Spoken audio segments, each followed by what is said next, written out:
নমস্কাৰ, মোৰ ইউটিউব চেনেলটোলৈ সকলোকে স্বাগতম জনাইছোঁ। আজিৰ এই ভিডিঅ'টোত অসমৰ সকলো পৰীক্ষাৰ বাবে প্ৰয়োজনীয় অতি গুৰুত্বপূৰ্ণ প্ৰশ্ন কেইটামান লৈ অহা হৈছে। গতিকে ভিডিঅ'টো স্কিপ নকৰাকৈ শেষলৈকে চাই থাকিবা আৰু ভিডিঅ'টো চাই ভাল পালে লাইক, কমেণ্ট, শ্বেয়াৰৰ লগতে মোৰ চেনেলটো ছাবস্ক্ৰাইব কৰিবলৈ নাপাহৰিবা। এতিয়া অহা ভিডিঅ'টো আৰম্ভ কৰোঁ। 1 নম্বৰ প্ৰশ্নটো হ'ল পৃথিৱীৰ আটাইতকৈ ওখ অট্টালিকা কোনটো? ইয়াৰ শুদ্ধ উত্তৰটো হ'ব option A Burj Khalifa. 2 number প্ৰশ্নটো হ'ল অঞ্চল অনুসৰি আটাইতকৈ ডাঙৰ দেশ কোনখন? কানাডা, ৰাছিয়া, চীন, ভাৰত। ইয়াৰ শুদ্ধ উত্তৰটো হ'ব অপশ্যন বি ৰাছিয়া। 3 নম্বৰ প্ৰশ্নটো হ'ল হাৰ্ট পাম্পে কি কৰে? ইয়াৰ শুদ্ধ উত্তৰটো হ'ব অপশ্যন চি তেজ পাম্প কৰে। 4 নম্বৰ প্ৰশ্নটো হ'ল কোনখন দেশত এফিল টাৱাৰ অৱস্থিত? ইয়াৰ শুদ্ধ উত্তৰটো হ'ব অপশ্যন এ ফ্ৰান্স। 5 নম্বৰ প্ৰশ্নটো হ'ল লাইট বাল্ব কোনে উদ্ভাৱন কৰিছিল? ইয়াৰ শুদ্ধ উত্তৰটো হ'ব option D Thomas Alva Edison. 6 number প্ৰশ্নটো হ'ল কোনে শূন্য আৱিষ্কাৰ কৰিছিল? ইয়াৰ শুদ্ধ উত্তৰটো হ'ব অপশ্যন এ আৰ্যভট্ট। 7 নম্বৰ প্ৰশ্নটো হ'ল 1 চেণ্টিমিটাৰত কিমান মিলিমিটাৰ? ইয়াৰ শুদ্ধ উত্তৰটো হ'ল অপশ্যন বি 10 মিলিমিটাৰ। 8 নম্বৰ প্ৰশ্নটো হ'ল এটা হেপ্টাগনত কিমানটা ফাল আছে? ইয়াৰ শুদ্ধ উত্তৰটো হ'ব অপশ্যন চি 7টা ফাল। 9 নম্বৰ প্ৰশ্নটো হ'ল পৃথিৱীৰ আটাইতকৈ ডাঙৰ জীৱিত প্ৰাণী কোনটো? এই প্ৰশ্নটোৰ শুদ্ধ উত্তৰটো হ'ব অপশ্যন চি নীলাতিমি। 10 নম্বৰ প্ৰশ্নটো হ'ল পৃথিৱীৰ আটাইতকৈ দীঘল নদী কোনখন? এই প্ৰশ্নটোৰ শুদ্ধ উত্তৰটো হ'ব অপশ্যন বি নীল নদী।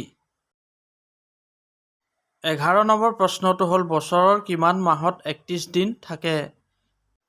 এই প্ৰশ্নটোৰ শুদ্ধ উত্তৰটো হ'ব অপশ্যন চি 7 মাহত। 12 নম্বৰ প্ৰশ্নটো হ'ল অক্টোপাছ এটাৰ কিমানটা হৃদয় আছে?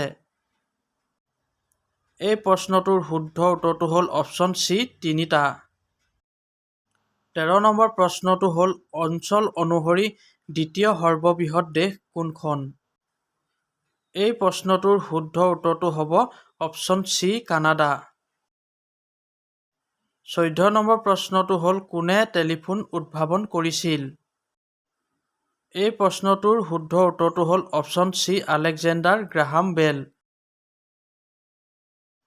15 নম্বৰ প্ৰশ্নটো হ'ল কোনখন দেশক বগা হাতীৰ দেশ বুলি জনা যায়?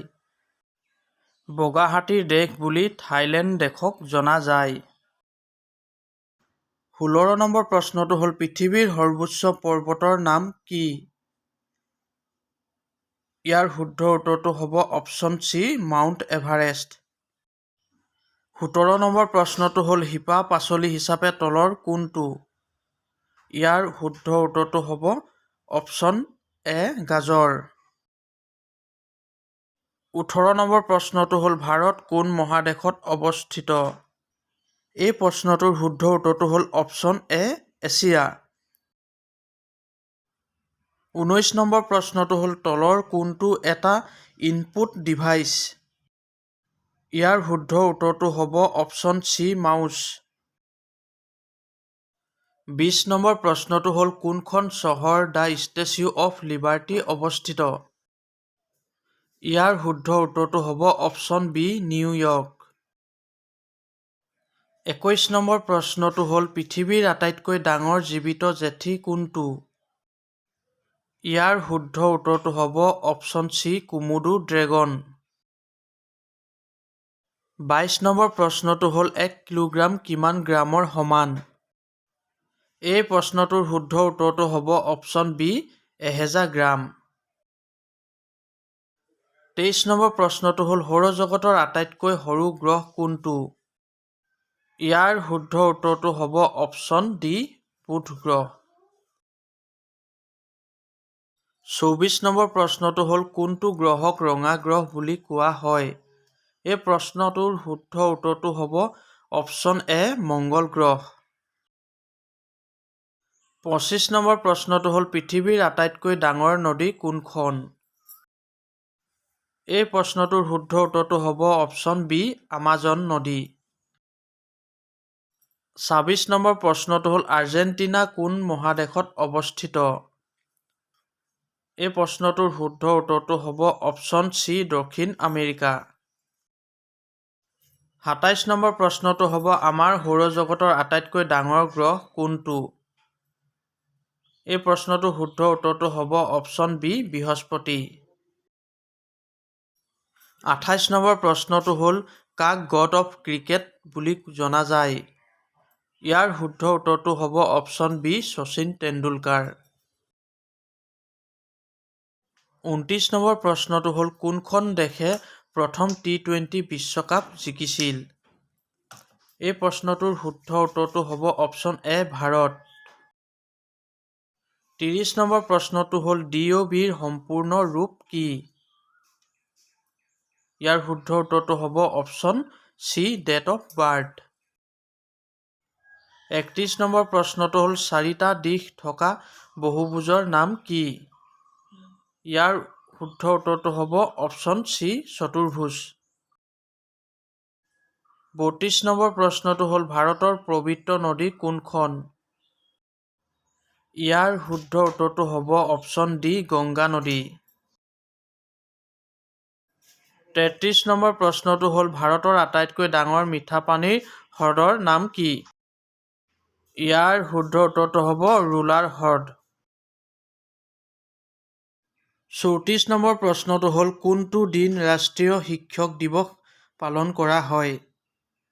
ইয়াৰ শুদ্ধ উত্তৰটো হ'ব অপশ্যন চি 5 ছেপ্টেম্বৰ।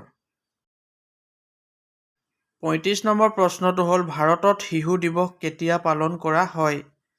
এই প্ৰশ্নটোৰ শুদ্ধ উত্তৰটো হ'ব অপশ্যন ডি 14 নৱেম্বৰ। 36 নম্বৰ প্ৰশ্নটো হ'ল মানৱ মগজুৰ আটাইতকৈ ডাঙৰ অংশ কোনটো? ইয়াৰ শুদ্ধ উত্তৰটো হ'ব অপশ্যন বি চেৰেব্ৰাম। 37 নম্বৰ প্ৰশ্নটো হ'ল ভাৰতৰ ৰাজধানী কি? ভাৰতৰ ৰাজধানী হ'ল অপশ্যন চি নতুন দিল্লী। 38 নম্বৰ প্ৰশ্নটো হ'ল কাক ভাৰতৰ লৌহ পুৰুষ বুলি কোৱা হয়? ইয়াৰ শুদ্ধ উত্তৰটো হ'ব অপশ্যন বি চৰ্দাৰ বল্লভভাই পেটেল। ভিডিঅ'টো সম্পূৰ্ণকৈ চোৱাৰ বাবে ধন্যবাদ আৰু মোৰ চেনেলটো ছাবস্ক্ৰাইব কৰি দিবা।